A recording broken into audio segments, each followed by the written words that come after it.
చెప్పాను కదా మీకు, ఇది వేర్లు పైకి వచ్చేసినాయి అని. దీనికి వేస్తున్నాను. అలా వేసేసుకుంటే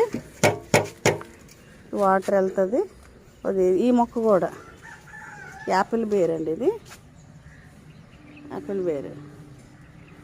ఎందుకంటే కొంచెం ఖాళీగా ఉంది ట్యాంక్ అనేసి పెట్టాను. అందుకంటే ముందు పెద్ద చెట్టు ఉంది కదా, ఫస్ట్లో కాయలు కాసింది. ఇప్పుడు సంవత్సరం నుంచి కాయ పూత ఏమీ లేదు. చూద్దామండి మళ్ళీ ఏం చేయాలో చూసి అప్పుడు దీన్ని రైట్ చేయాలి. ఇలాగ ఈ మొక్కలు వేసాను కాబట్టి దీన్ని కాపాడుకోవాలి.